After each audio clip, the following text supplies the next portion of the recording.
Hello hi everyone. आज हम लोग चेक करेंगे वर्ल्ड अफेयर्स की video. Nepal demands money from Russia, 6 Nepali soldiers killed in Ukraine war.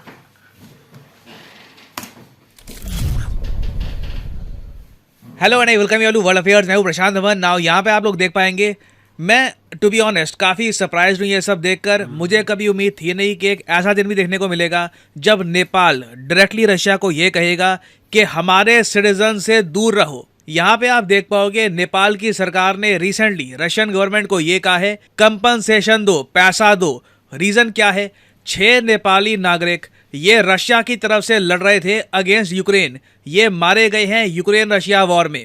और आगे देखो, नेपाल ने यह भी कहा रशिया को कि प्लीज़ हमारे नागरिकों को रिक्रूट करना बंद करो, इन्हें अपनी वॉर में चेस पीसीस की तरह मत यूज़ करो। बहुत ज़्यादा मैं कहूँगा स्ट्रॉन्ग स्टेटमेंट है कि Nepal urges Russia not to recruit its citizens into army after 6 killed. अब आपके माइंड में एक ऑब्वियस क्वेश्चन आएगा, नेपाल कहाँ, रशिया कहाँ?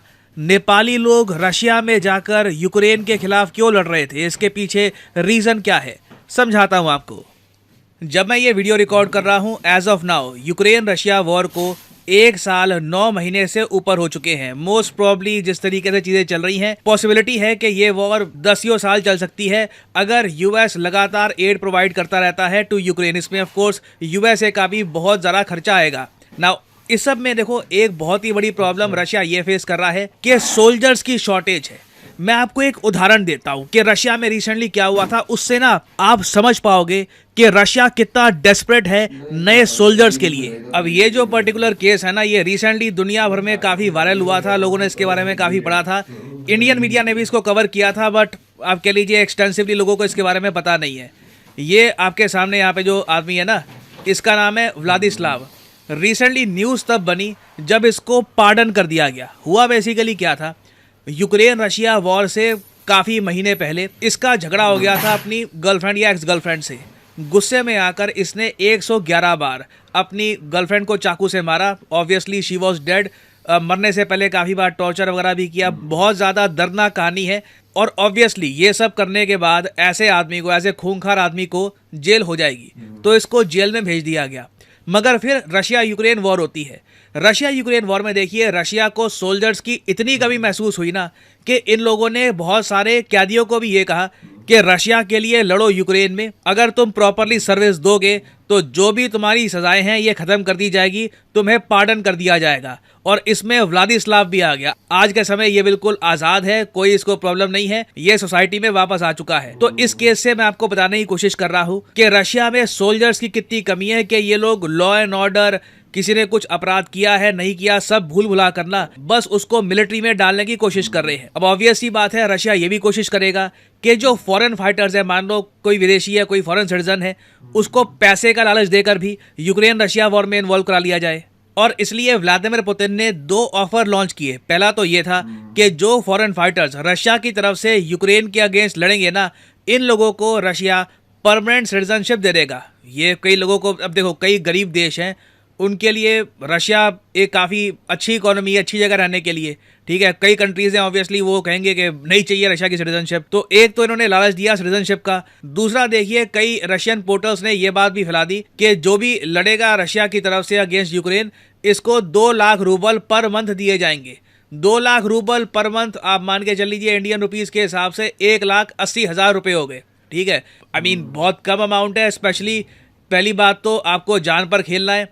दूसरी बात, ऐसा नहीं है कि कोई भी पहुंच गया वहाँ पर रशिया में उसको भर्ती कर लेंगे, उसको एक ट्रेनिंग से ये लोग गुजारेंगे, चेक करेंगे क्या वो फिजिकली इतना कैपेबल है कि वो वॉर में पार्टिसिपेट कर पाया नहीं कर पाए। और ये जो पूरा कॉन्ट्रैक्ट है ये भी सिर्फ 12 महीने का होगा। तो साल भर के लिए किसी ने लड़ लिया, यहाँ पर 20 लाख के आसपास कमा लिए, उसके बाद वापस उसको ये लोग रखेंगे नहीं रखेंगे कुछ पता नहीं है। और जैसे आप लोग जानते हैं, यूक्रेन को सारी नेटो कंट्रीज, उसके अलावा south Korea, Japan, various countries fund कर रही हैं, वेपन्स भी भेजे जा रहे हैं उनको।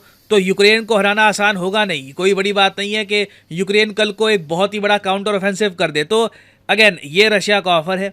और अनफॉर्चुनेटली यही देखने को मिला कि कुछ नेपाली सिटीजन्स हैं, ये लोग रशिया में जा रहे हैं रशिया की तरफ से लड़ने के लिए, गुरखा हैं ज़्यादातर। और हाल ही में क्या हुआ कि जब ये लोग रशिया की तरफ से यूक्रेन के अगेंस्ट लड़ रहे थे, तब यूक्रेन की फायरिंग या बॉम्बिंग के दौरान 6 नेपाली सिटीजन्स की मौत हुई। नाउ नेपाल की सरकार ये कह रही है कि हम लोग इसमें इन्वॉल्व नहीं है। जो सिटीजन्स खुद गए हैं रशिया में, उनका अपना डिसीजन था कि वो अपने पर्सनल कैपेसिटी में जा रहे हैं रशिया में, जो भी प्रोसेस है उन्होंने पूरा किया और रशियन मिलिट्री में वो एनरोल हो गए। मगर अब उनकी फैमिलीज का क्या होगा? जो ये 1,80,000 1.5 लाख जितना भी अमाउंट था रशिया प्रॉमिस कर रहा था उन लोगों को, वो तो तब तक था कि जब वो सर्व कर रहे हैं, ठीक है। अब सारी जिंदगी जो उन लोगों की फैमिली है, उनका जो प्रोवाइडर है वो जा चुका है, उनका क्या होगा? क्या उनको कंपनसेशन नहीं मिलनी चाहिए? तो नेपाल ये डिमांड कर रहा है। क्या रशिया का कुछ प्रावधान है कंपनसेशन का? अभी तक तो नहीं है। मैंने जो पढ़ा इसके बारे में कुछ है नहीं। तो हो सकता है कि नेपाल और रशिया के रिलेशंस इस वजह से काफ़ी ख़राब हो जाएं, क्योंकि देखिए, जब नेपाली गोरखा इंडिया में आते हैं, भारतीय सेना को ज्वाइन करते हैं, उनको प्रॉपर सैलरी मिलती है, बाद में पेंशन दी जाती है, एक रिस्पेक्टफुल तरीके से वो सर्विस पूरी करते हैं। एक्चुअली नेपाली गोरखा आप अगर देखें तो कई और देशों में भी काम करते हैं, जैसे कि फ्रांस का लीजन हो गया, या फिर यूके या सिंगापुर मलेशिया में भी काफ़ी बार ये काम करने के लिए जाते हैं। बट रशिया के केस में देखो प्रॉब्लम यही आने वाली है। पहली बात तो आप इमेजिन कर सकते हैं कि रशियंस खुद इन फॉरेन फाइटर्स को आगे भेजेंगे कि तुम आगे जाओ। जो मुश्किल काम है, जो डेंजरस काम है, उसमें मोस्ट प्रॉब्ली ये जो बाहर के फॉरेन फाइटर्स हैं, इनको ही आगे भेजेंगे। उसके बाद अगर मान लो कल को उनको कुछ हो गया, मैं कहता हूँ अगर वो ना भी मरे, कुछ उनकी लिम्ब चली गई, हैंडीकैप हो गए, उस केस में क्या होगा? क्या उसकी कंपनसेशन दी जाएगी? उसका भी कोई प्रावधान नहीं है। तो इसलिए नेपाल अब यही कह रहा है रशिया को कि हमारे नागरिकों से दूर रहो, ना उनको बुलाओ अपने देश में। अगर वो आते भी हैं तो उन्हें अपनी आर्मी में रिक्रूट मत करो। और अगर आपका यहाँ पे क्वेश्चन ये है कि कितने नेपाली गए हैं नेपाल से रशिया में लड़ने के लिए अगेंस्ट यूक्रेन, गिनती के 150-200 के आसपास हैं। और अगेन उनकी जान खतरे में है। कुछ पता नहीं कि यूक्रेन वॉर में क्या होगा। होपफुली वो लोग वापस अपनी फैमिलीज़ के पास वापस आ जाएंगे, क्योंकि अगेन देखिए, ये जो वॉर है ये काफ़ी हद तक यूरोप की वॉर है। हमें पता नहीं कि ये कब ख़त्म होगी। नो वन नोस कब ख़त्म होगी, क्या यहाँ पर होगा। यूएसए कल को बड़ी अनाउंसमेंट कर दे कि ये बहुत ज़्यादा फाइटर जेट देंगे यूक्रेन को, यूक्रेन फिर अंधी बॉम्बिंग करनी स्टार्ट कर दे। ये एक बहुत ही ज़्यादा अनप्रडिक्टेबल वॉर है। और फॉरेन फाइटर जो भी यहाँ पे जाएंगे वो काफ़ी बार फॉर्डर की तरह इस्तेमाल किए जाएंगे। और इस पर्टिकुलर केस में मैं जानना चाहूँगा कि आप किस कंट्री के साथ एग्री करते हैं, रशिया के साथ या नेपाल के साथ। रशिया ओपनली कह सकता है कि हमने जब कॉन्ट्रैक्ट दिया था आपके नागरिकों को, उनको समझाया था कि इतना पैसा मिलेगा, ये शर्तें होंगी, उसके बाद हम कुछ एडिशनल पे नहीं करेंगे। या फिर आप मानते हैं कि नेपाल ठीक है, कंपनसेशन बिल्कुल बनती है इन सोल्जर्स की? लिखेगा इसके बारे में कमेंट सेक्शन में, मैं जानना चाहूँगा आपका ओपिनियन। और फाइनली यहाँ पे मैं आपसे क्वेश्चन पूछूंगा।